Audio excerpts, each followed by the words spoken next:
Buenos días a todos y a todas. Vamos a proceder a brindar el parte informativo número 463, correspondiente al día 14 de junio del 2020, del Consejo de Atención Integral de la Emergencia COVID-19, doctor Enrique Servián, creado por decreto del Poder Ejecutivo Provincial número 100 del año 2020, ratificado por ley 1697 de la Honorable Legislatura Provincial. 1. Lamentamos informar en el día de la fecha el fallecimiento de 11 comprovincianos por COVID-19. Se tratan de 8 vecinos de la ciudad de Formosa. María, de 77 años. Atilano, de 76. Silvia, de 65. Leandro, de 54. Juan, de 50. Lilians, de 53. Víctor, de 48. Y Carlos, de 44 años. Un vecino de Clorinda, Santos, de 68 años. Un vecino de Riacho, Luis, de 51 años. Y una vecina de Misión Laicí, Miriam, de 50 años. Expresamos nuestras condolencias a sus familiares y seres queridos. 2.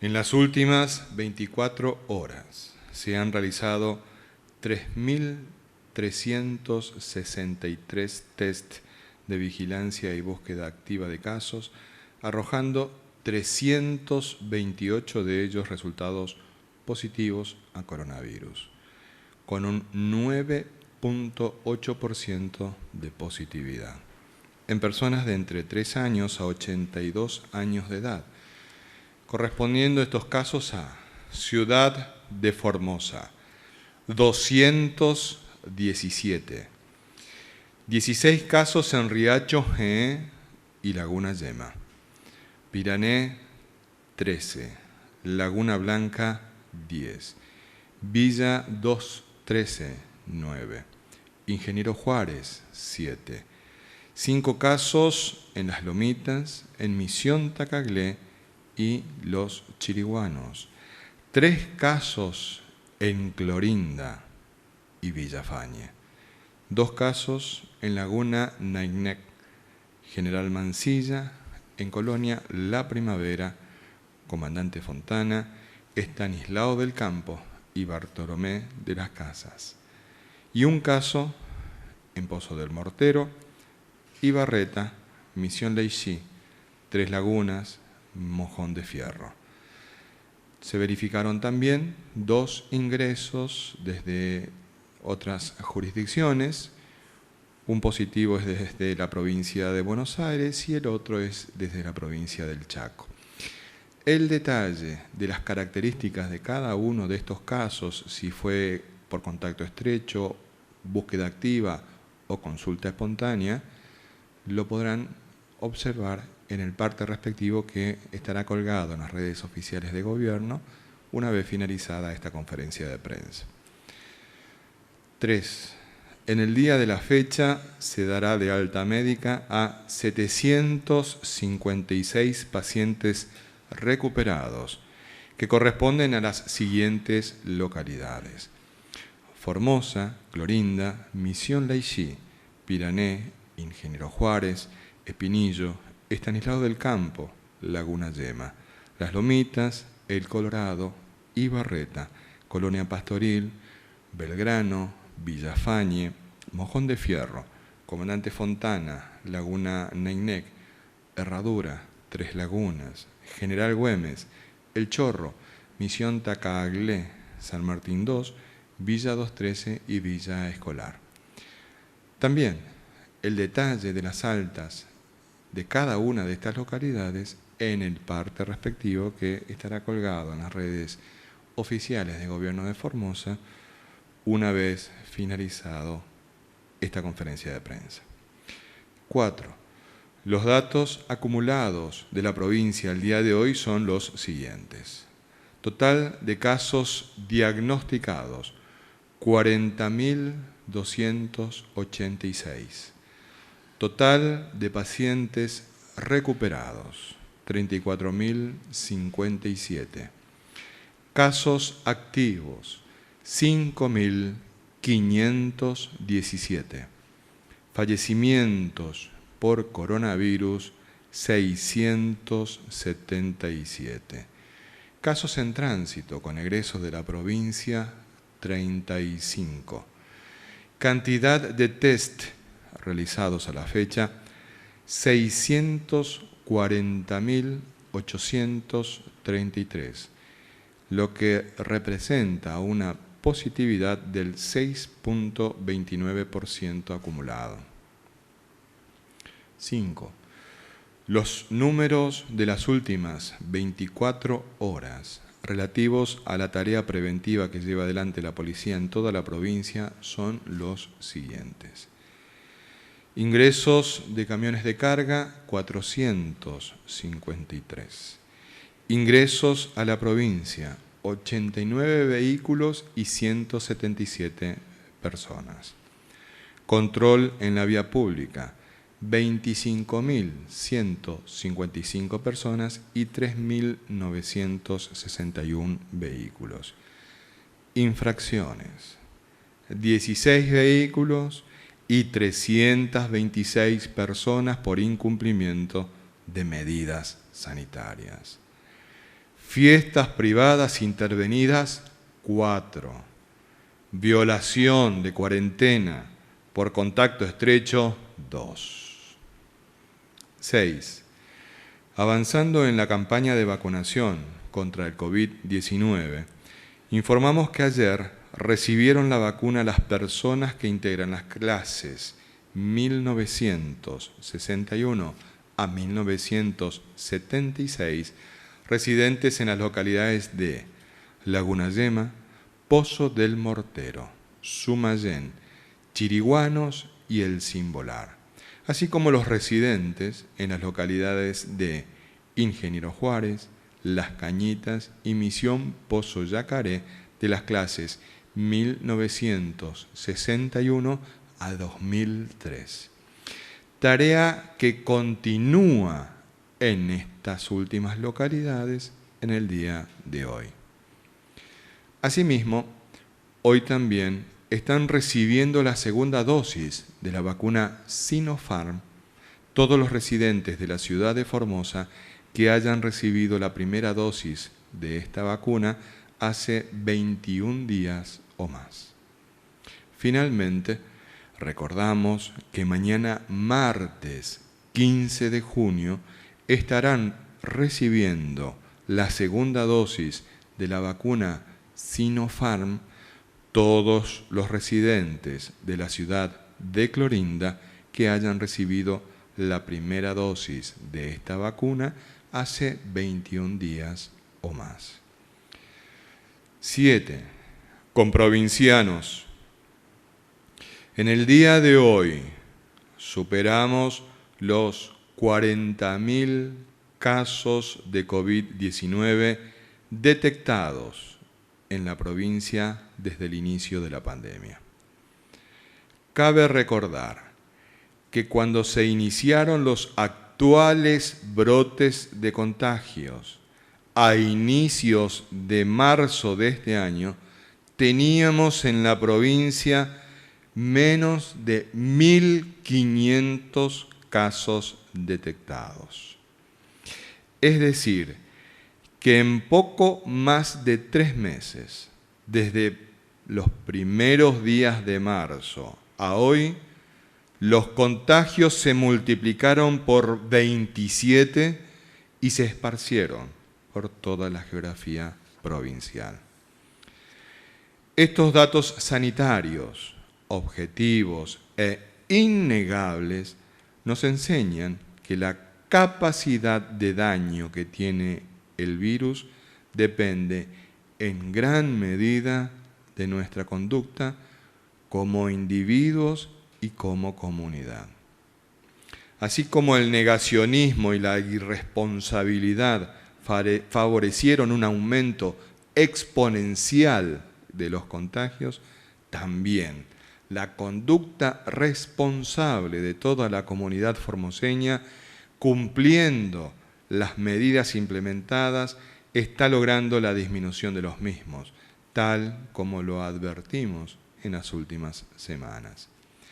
Este gran esfuerzo colectivo es acompañado por una campaña de vacunación que avanza aceleradamente en toda la provincia. Cada dosis aplicada es un acto de cuidado, amor y esperanza. Perseverando en este esfuerzo colectivo y trabajo mancomunado, estamos más cerca de dejar atrás los peores momentos de la pandemia. Y esto lo estamos haciendo juntos y juntas. Quédate en casa, más unidos que nunca, más firmes que nunca. En Formosa no se rinde nadie. Este ha sido el parte informativo número 463 del Consejo de Atención Integral de la Emergencia COVID-19, doctor Enrique Servián.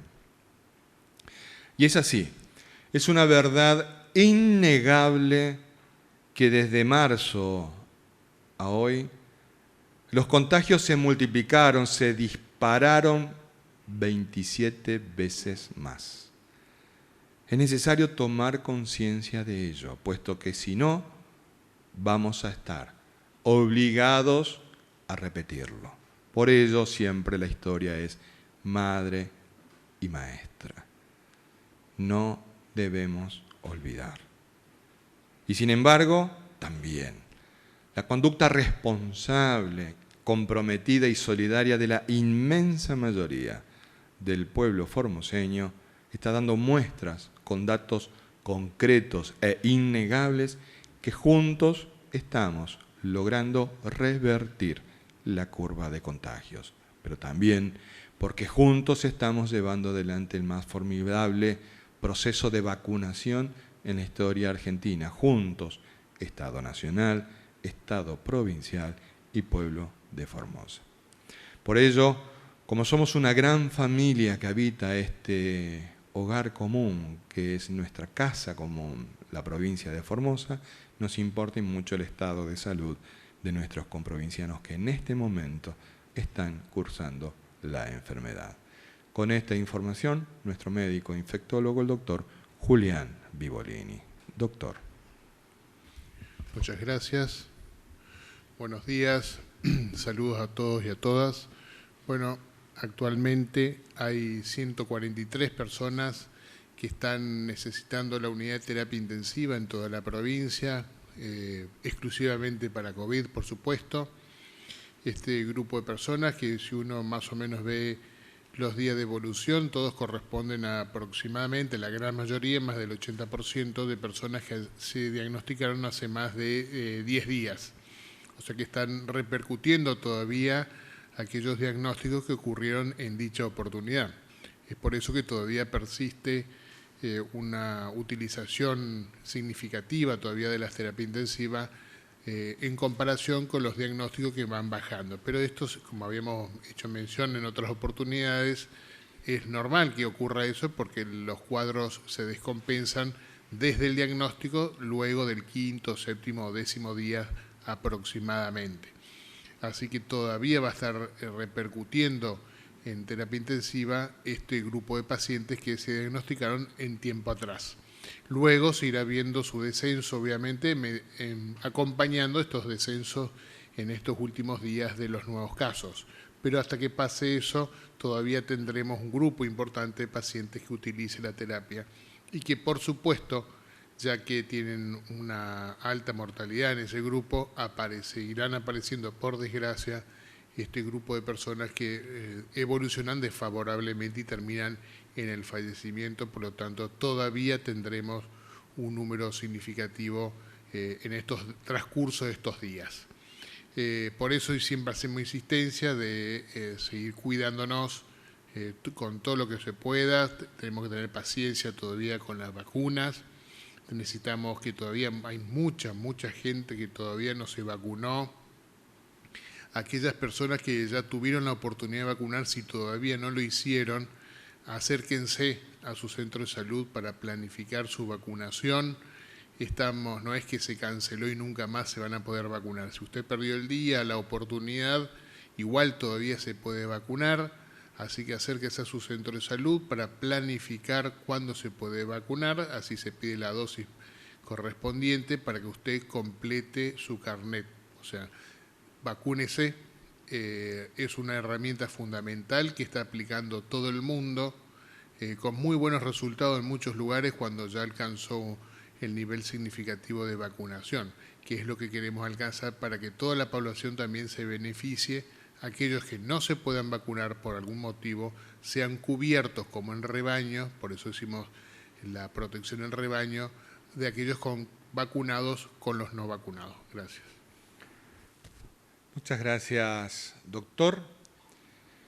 Desde el inicio de la pandemia, el gobernador de la provincia tuvo claridad en que el coronavirus venía para quedarse un tiempo, pero además, por las características que ya se advertían en cómo estaba trabajando este virus en el resto del mundo, nos iba a cambiar la vida.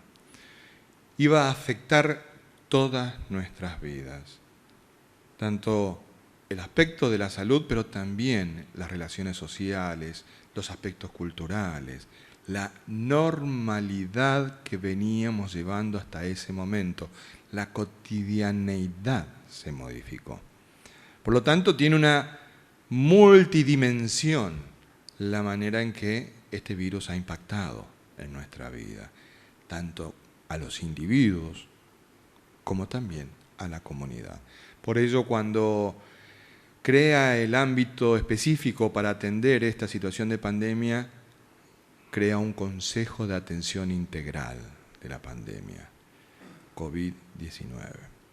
Por ello, para reflexionar sobre esta cuestión tan relevante de la multidimensionalidad de esta pandemia, nuestro médico epidemiólogo, el doctor Mario Romero Bruno. Doctor. Buenos días, formoseñas, formoseños.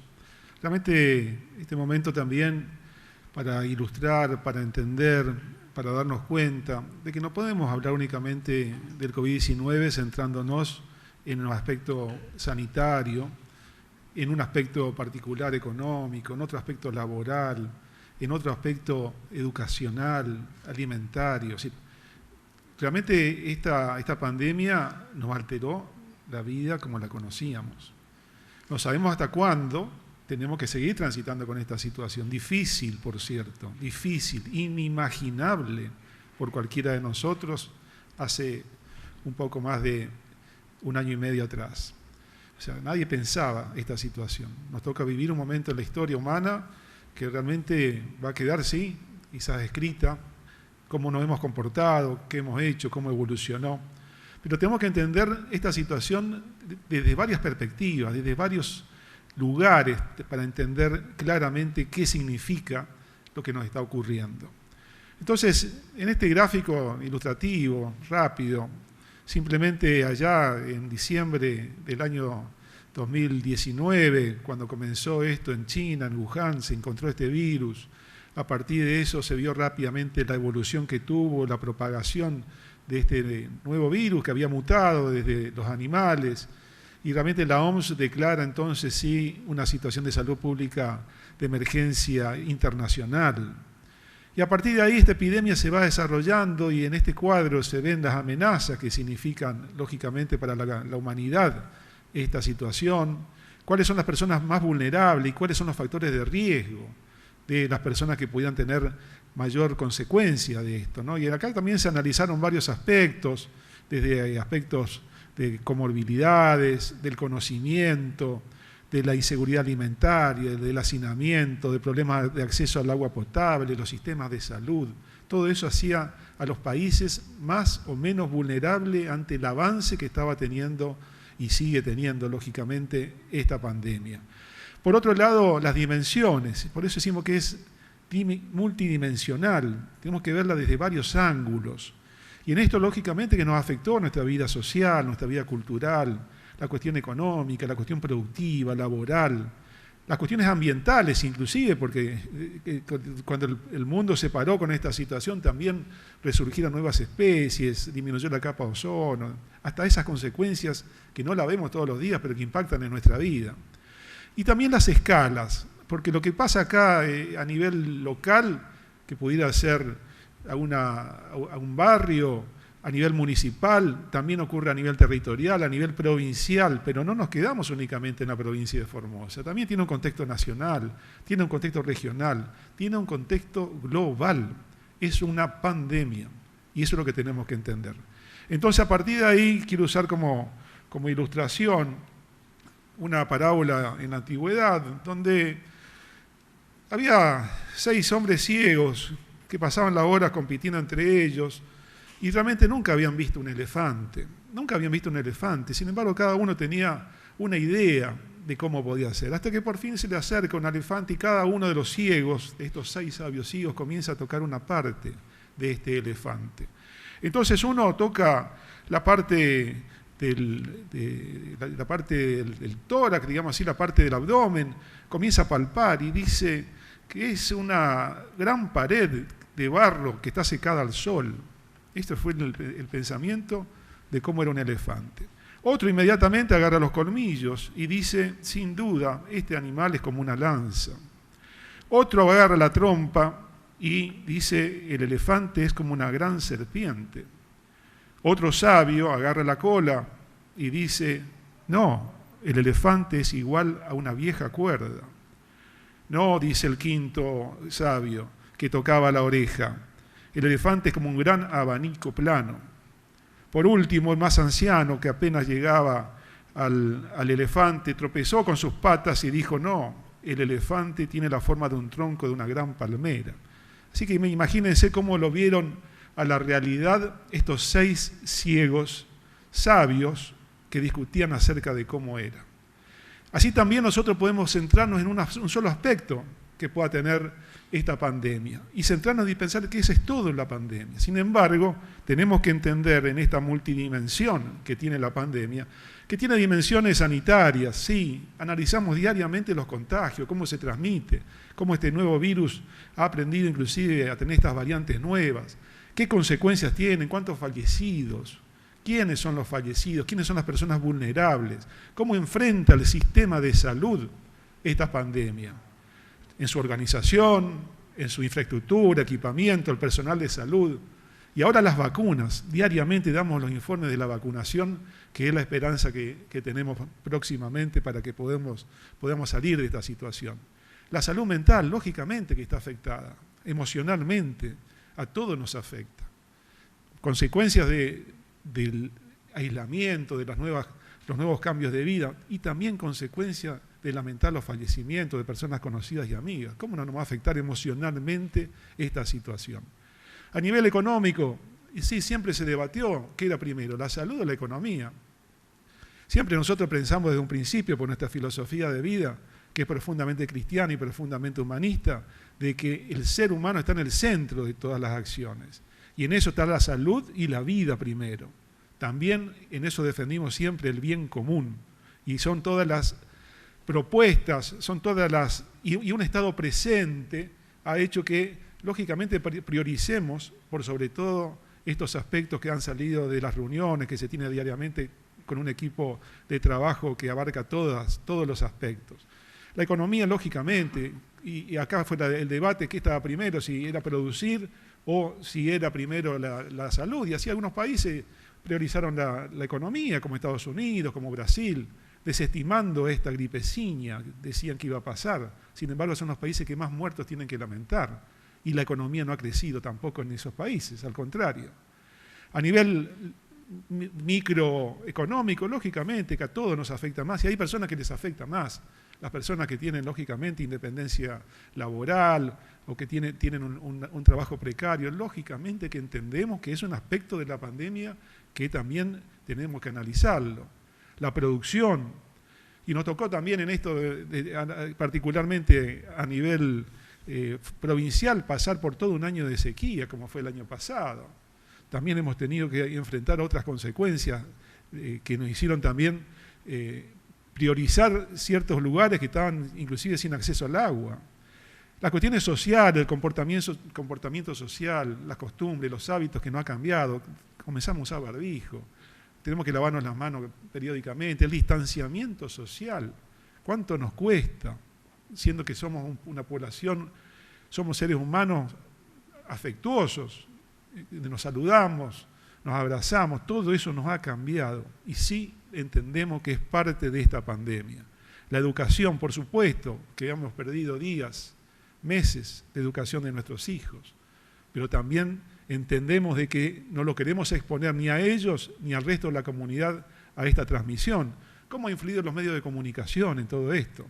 ¿Qué han priorizado o qué parte del elefante han priorizado muchos medios de comunicación para decir de que la realidad es únicamente esa? El Poder Judicial intervino también y lógicamente que fue parte también de una consecuencia que nos afectó directamente a la cantidad de casos que tenemos hoy. Y la política, que es por sobre todo la que toma las decisiones y como decimos, se trata de un Estado presente. Particularmente algunos únicamente ven eso y están viendo las elecciones en el futuro y es lo único que les interesa. Nosotros desde el Consejo de Atención Integral realmente en esta mirada que se le ha dado a la pandemia abarca todos estos aspectos, pero por sobre todo priorizamos la salud y la vida. Es lo que nos va a volver si nos afecta y nos daña a toda nuestra comunidad. Muchas gracias, doctor.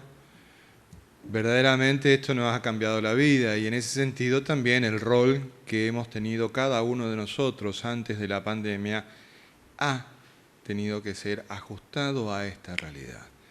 Como por ejemplo el rol de los medios de comunicación que han tenido que acomodarse a esta situación y en particular de qué manera se convierten en instrumentos de la salud, aliados de la vida en esta coyuntura que estamos todos viviendo. Porque, por ejemplo, la campaña de vacunación es tremendamente importante y es voluntaria. Por lo tanto, necesitamos que todos apostemos a la vida y que convoquemos a que mayor cantidad de personas se vacunen, muy a pesar de voces interesadas que primero atacaron a las vacunas hablando de veneno, después reclamando determinada marca de vacuna y ahora diciendo de que no hay vacunas. Al final no sabes en dónde nos quedamos. Por eso es tan importante el rol del periodismo, de los medios de comunicación, de la prensa. En ese sentido, vamos pues con las preguntas de los señores y de las señoras periodistas que han formulado el día de hoy. Buenos días, señora Dolores. Muy buenos días. La primera pregunta es de María de Los Ángeles Delgado, Red de Medios Privados de Comunicación y para la producción de Provincia con Aroma de Mujer. Los doctores infectólogos que realizan distintas entrevistas en varios medios nacionales manifiestan que aquellas personas que contrajeron el virus COVID-19 pueden recibir las vacunas una vez que tengan el alta pasado los 20 o 27 días. ¿Por qué en nuestra provincia se dice que tienen que esperar estas personas 3 meses para aplicarse las mismas?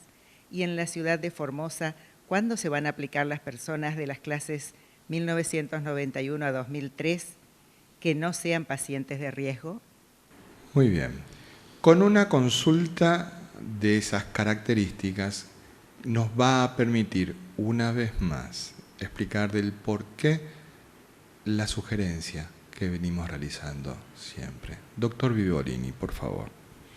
Gracias. No viene mal recalcar lo que venimos diciendo en muchas oportunidades. Por lo visto, escucha a otros infectólogos, no a mí. Pero bueno, no importa. Vuelvo a recalcar. Es la vacunas posterior a los que tienen COVID, es un lineamiento del Ministerio de Salud de la Nación junto con la Comisión Nacional de Inmunizaciones que han decidido priorizar la aplicación de la primera dosis. Ah, ya está, no la veía. ¿Cómo andamos? Se prioriza la primera dosis, ¿sí? Esa priorización decidida por la CONAIN, que es la Comisión Nacional de Inmunizaciones, junto con el Ministerio de Salud de Nación, se quiere llegar a la mayor cantidad de personas posible para vacunar al menos con una dosis.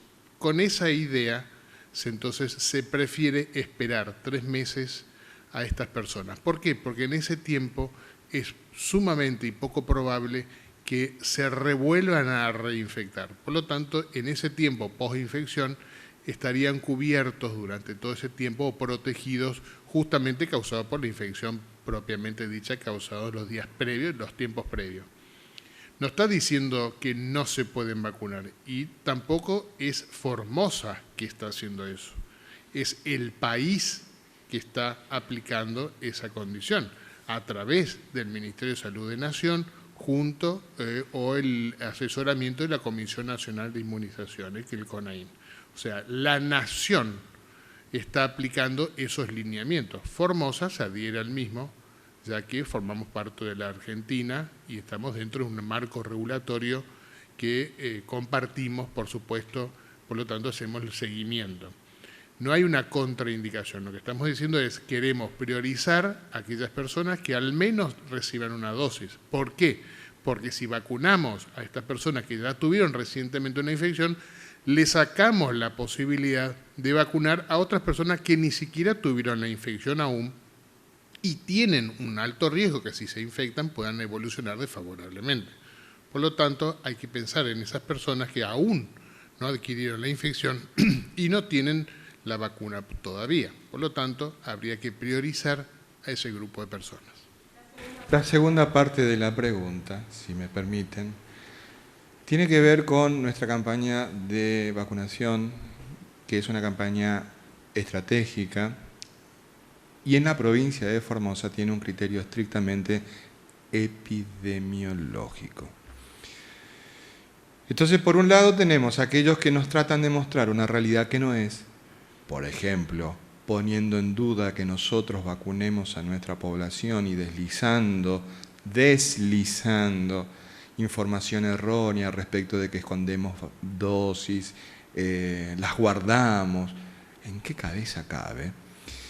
Entonces, con ese criterio epidemiológico, ustedes recordarán de que iniciamos un proceso importante de vacunación en nuestro lugar más caliente en ese momento, que era la ciudad de Clorinda, lugar donde hemos llevado adelante un importante proceso de vacunación que, cumplido el tiempo para que la inmunización ponga en funcionamiento nuestro esquema inmunizatorio, nuestro aparato de inmunización, y que empiece a generar los anticuerpos, vimos como la curva de contagios de Clorinda se ha mantenido, como los explica todos los domingos la doctora Rodríguez, y después hemos avanzado en Formosa. Y estamos avanzando con la población de riesgo hasta la clase 2003. En el oeste provincial, atento a las características del oeste, también hemos avanzado en un proceso de vacunación muy importante, ya sí hasta la clase 2003. Y eso tiene que ver también con la situación epidemiológica y las características demográficas del departamento Ramón Lista y Matacos, que por un lado tienen mucha vinculación con la provincia de Salta. Por otro lado, tenemos una importante población indígena y una importante población rural dispersa. Entonces, el esfuerzo que hemos realizado durante este fin de semana y que todavía hoy estamos realizando en la zona del departamento Matacos nos permite hacer esa inmunización en ese departamento. A medida que lleguen las dosis de vacunas, como lo estamos viendo todos, que todos los días están llegando aviones con dosis de vacuna, vamos a ir profundizando este proceso de vacunación de una manera equitativa, tanto social como territorialmente equitativa. Es decir, va a recibir la inmunización quien epidemiológicamente tenga mayor riesgo, pero todos van a recibirlo. Ese es el criterio que tenemos fijado en la provincia de Formosa. Y obviamente, para las segundas dosis estamos aguardando la llegada de los componentes específicos, como en otras oportunidades nos lo ha explicado muy bien y extensamente el doctor Vivolini. En el caso de la vacuna Sputnik V, que es la que predominan las consultas, el primer componente es distinto a la segunda dosis de la misma vacuna. Es distinto. No es como la vacuna Sinopharm, que se trata de la misma vacuna en 2 dosis, sino que es distinta.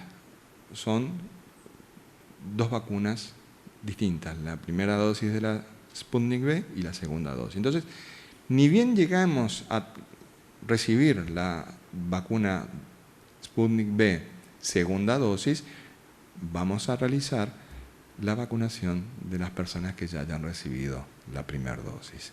Siguiente pregunta, por favor. Esta pregunta es de Hernán Salinas, Diario La Mañana, Radio Viva 102.3.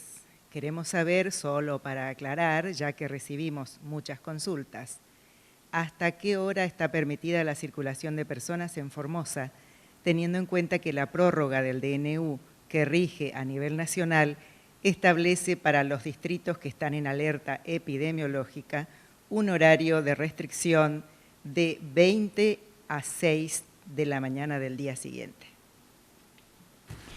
Tal como lo hemos señalado nosotros en la adhesión que hemos realizado en el parte respectivo, que fue el parte del día sábado, si mal no recuerdo, gracias por la ayuda, nosotros mantenemos las restricciones, las mantenemos.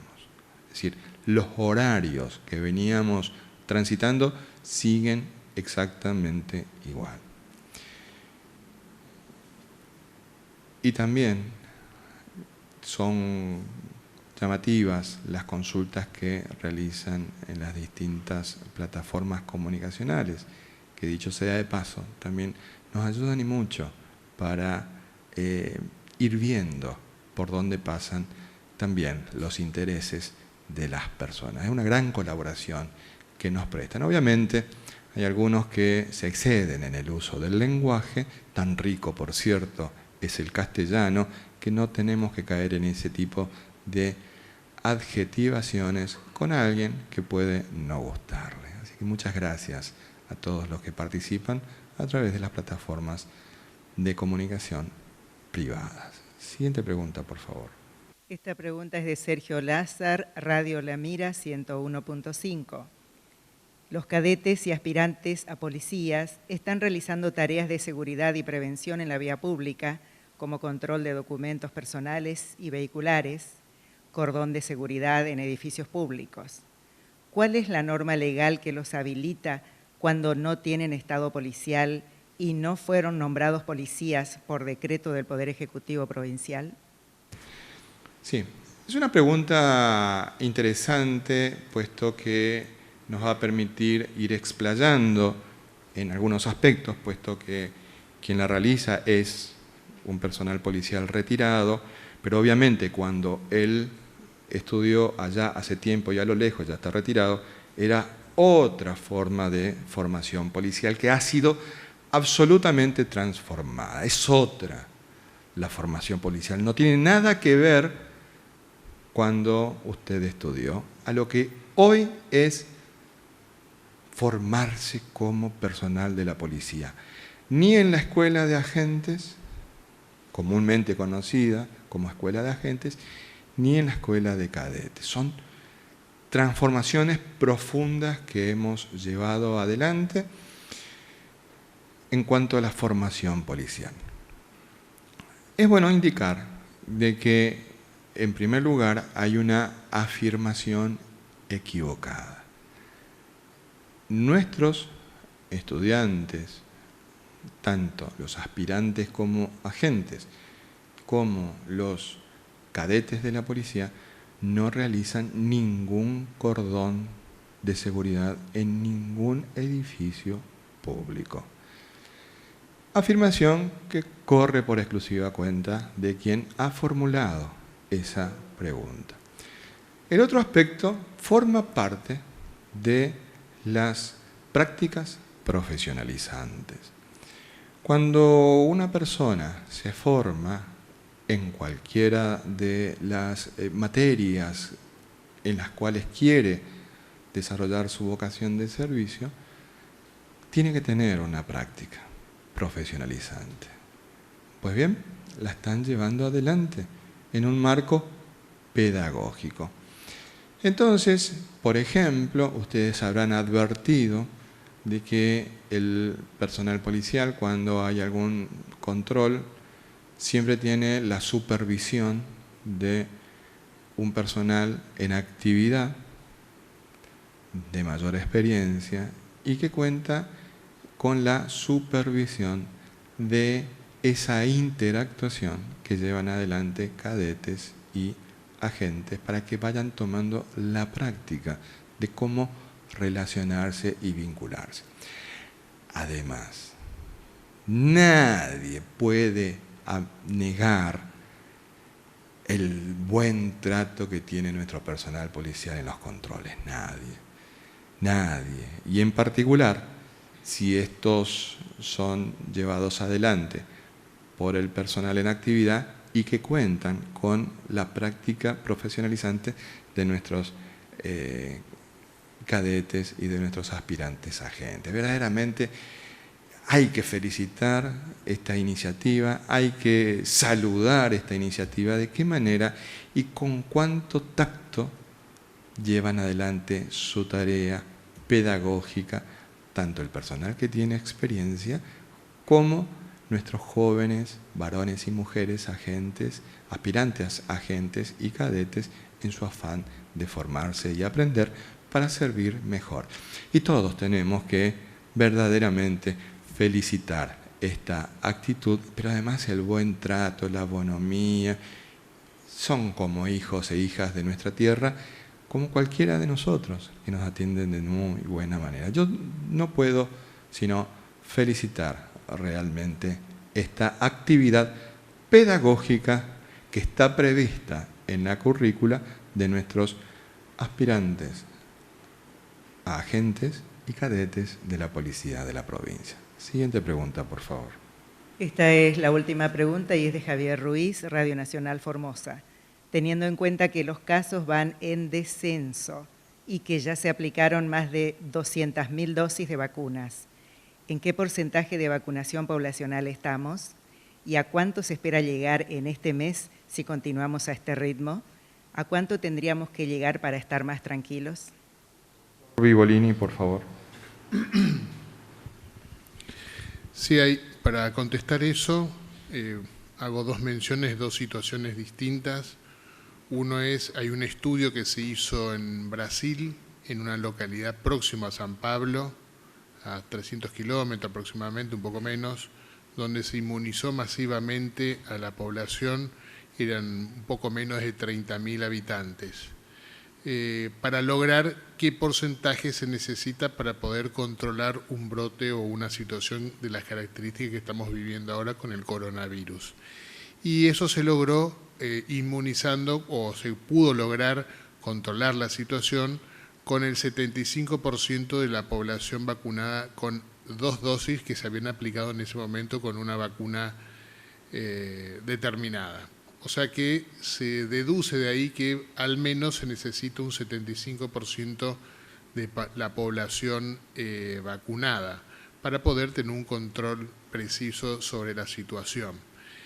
Eso es una situación. La otra situación es, como ya había también comentado, el ejemplo que está padeciendo Chile ahora.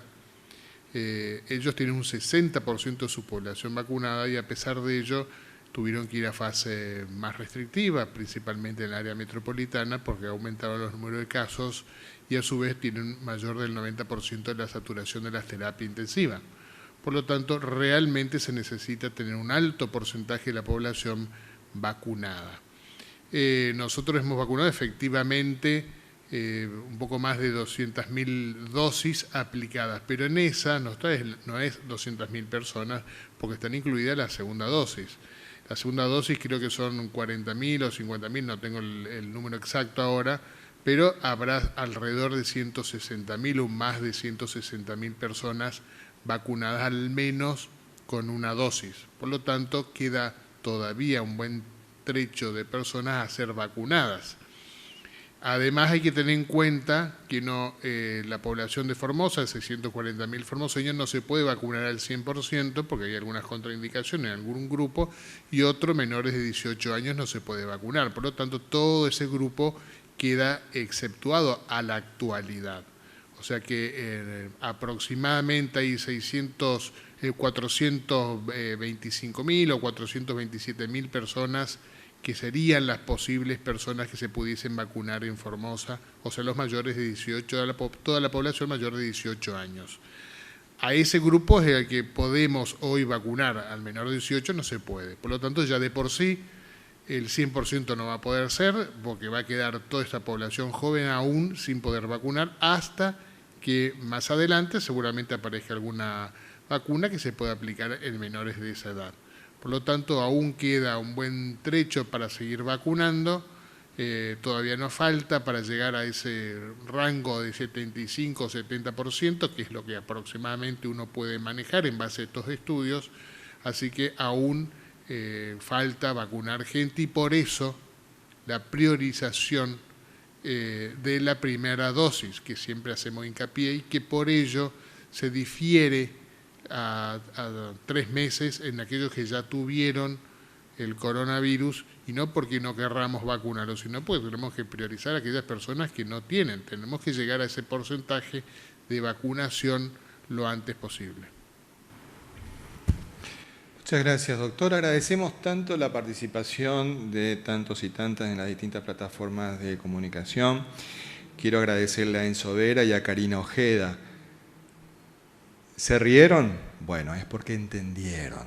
No importa la palabra. Entendieron. Enzo, entendiste, Karina. Lo importante es eso. Yo tenía un profesor que a propósito en el colegio escribía mal una palabra, entonces todos le llamábamos, nos reíamos de que escribió con algún error de ortografía, y entonces él ahí nos decía, bueno, ¿vieron el error? Sí, entonces leyeron de qué se trata esto para que la próxima clase no digan que no dijimos que íbamos a tomar la lección.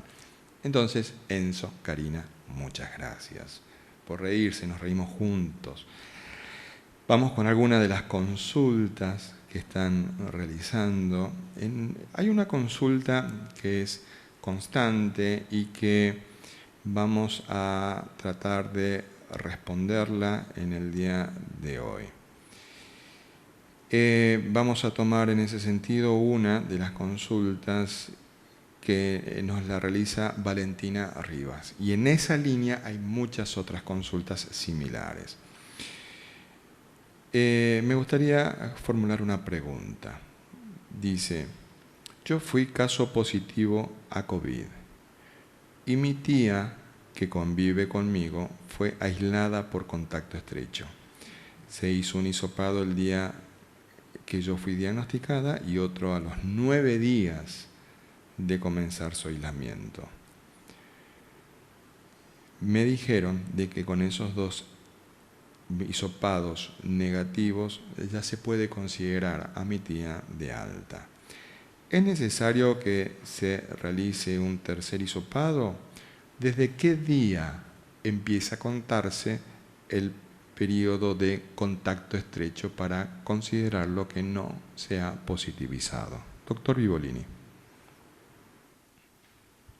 Sí, el concepto de contacto estrecho es cuándo comienza mi aislamiento cuando me considero contacto estrecho. Arranca desde el último día que estuve en contacto con un caso positivo. Si yo soy contacto estrecho, o sea que tengo negativo todavía, pero vivo con una persona que es positivo, hoy arranca mi día 0. Pero si yo mañana sigo viviendo con esa persona, mañana vuelvo a nuevamente estar en contacto con ese positivo.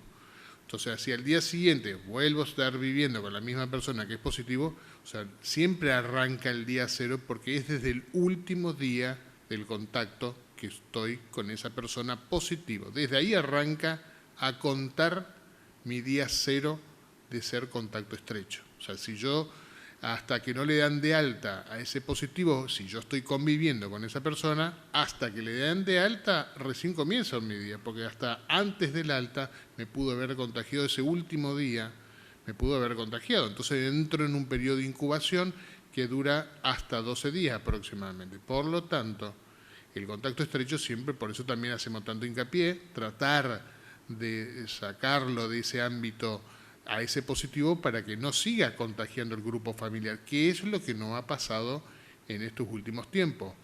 La infección intrafamiliar es muy alta, ¿sí? Recordemos que estamos con esta variante Manaus, que es de mucho más transmisibilidad que la original, por lo tanto más fácil se transmite. Por lo tanto, en un grupo familiar de 10, 5, 6 ingresa un solo positivo, a la larga, si no se separa ese positivo, se van a terminar contagiando el resto. Y habitualmente, ¿qué pasa? Comienza con uno, se contagia de los otros 5, se hace positivo 2 más. Los otros 3 que todavía siguen negativos arrancan de nuevamente el contacto y después escalonadamente se van en cascada, como le decimos, van apareciendo los demás positivos y se extiende y se hace un eterno aislamiento de esas personas porque van apareciendo los positivos en forma sucesiva. Y es lo que pasó en un montón de otros lugares muy bien estudiado en el sur, se habrán escuchado probablemente en los barcos, en estos pesqueros, hay 2 o 3 casos muy bien documentados de los pesqueros, cómo partía el pesquero, estuvo después de 2 o 3 meses dando vuelta, volvían con casos positivos y no se entendía cómo puede ser que 3 meses después tengan casos todavía positivos, porque lo que se ocurría era en cascada, aparecía un positivo, después terminaba contagiando al otro, el otro y así sucesivamente, hasta que terminaba de contagiar a toda la población del barco. Por lo tanto, eso demoraba en terminar de contagiar al resto, y eso es lo que suele pasar dentro de los domicilios. Y es por ello que hacemos tanto hincapié que aquel que es positivo, tratar que vaya a un centro de asistencia sanitaria, no solo para la mejor atención y más rápida y pronta, sino también para evitar ese efecto por el resto de la familia. Gracias, doctor Vivolini. El jefe de policía me recuerda, y le agradezco mucho, porque yo, la vorágine de trabajo me había olvidado, de que el decreto de nombramiento de los agentes ya había salido. Por lo tanto, tampoco es que tenemos aspirantes a agentes en este momento llevando ninguna actividad, ya son todos agentes de policía.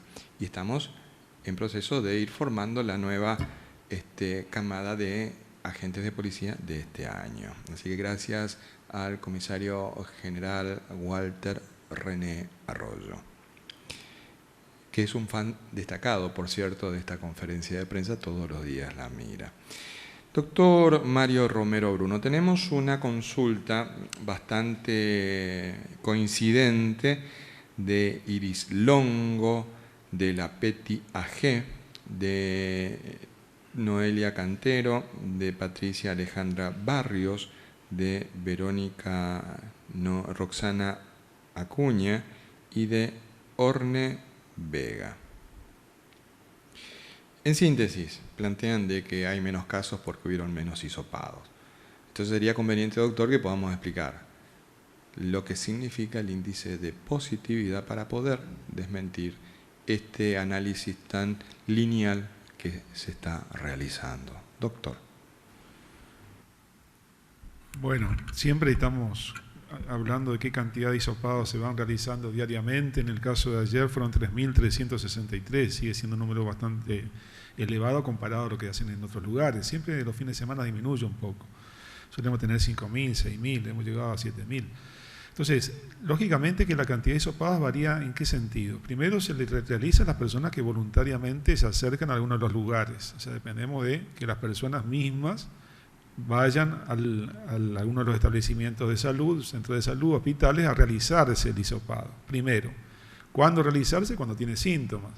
Nosotros hemos visto en el Hospital Central también una disminución importante de personas que no van a la consulta porque no tienen síntomas. Y esto nos está marcando justamente una tendencia. Con prudencia estamos viendo una tendencia. Por otro lado, también se realizan a los contactos estrechos. Entonces, todos los contactos estrechos, el primer día hecho el diagnóstico, al caso positivo, se hace el día 0, el día 5 y el día 10. Entonces, eso también son hisopados que van disminuyendo al disminuir la cantidad de casos y menos contactos estrechos. Lo otro es la búsqueda activa. También se realiza en algunos lugares periódicamente, hay una vigilancia en algunas instituciones donde se realiza un muestreo, por ejemplo, en el galpón que estamos trabajando, en el galpón G, en el galpón C, donde hay muchas personas trabajando diariamente, se hace testeos regulares y periódicos. Por otro lado, ¿cuántos de esos testeos son positivos? Y ahí sí está la importancia justamente que hemos ido notando de que va disminuyendo el porcentaje o la cantidad de positivos en base a la cantidad de testeos. En otras provincias habíamos visto unos gráficos hace unos días que tienen un 40 hasta un 50% de positividad. Entonces quiere decir que le falta hacer mucho más testeos, porque recién con esa cantidad está diagnosticando a la mitad. Nosotros estamos en este momento con un índice de positividad del 8%, si mal no saco la cuenta, del 8%, aproximadamente 9% en el día de la fecha. Esto es recomendable para decir que estamos controlando, tendríamos que estar teniendo menos del 5%. O sea, todavía la cantidad de positivos sigue siendo alta. Y la cantidad de testeos, como decíamos, va a variar de acuerdo, primero a las consultas espontáneas, a la cantidad de contactos estrechos, a la búsqueda activa de casos. Así que no hay un menos diagnóstico porque se están realizando esta cantidad de testeos. Hemos tenido porcentaje de positividad por encima del 15-16%. O sea, ahora estamos en menos de la mitad de positividad con esta cantidad de testeos.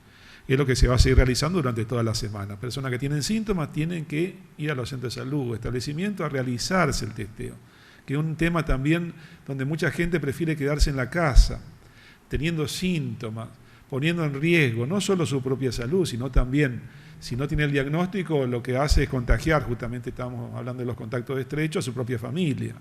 Entonces, hay que realizarse el control en los casos que tengan síntomas, no dejar pasar el tiempo, porque hay medidas que uno puede tomar antes de que se compliquen la evolución de la enfermedad. Muchas gracias, doctor. Agradecemos la participación de tantos y tantas en las distintas plataformas de comunicación. Verdaderamente, hoy cada uno de nosotros y nosotras somos protagonistas de la historia. Depende de nosotros la suerte que vamos a correr juntos como comunidad. Y sabemos que los formoseños estamos acostumbrados a no rendirnos ante las adversidades. Estamos acostumbrados a vencerlas juntos. Los esperamos mañana en una nueva conferencia de prensa. Que Dios y la Virgen nos cuiden y protejan.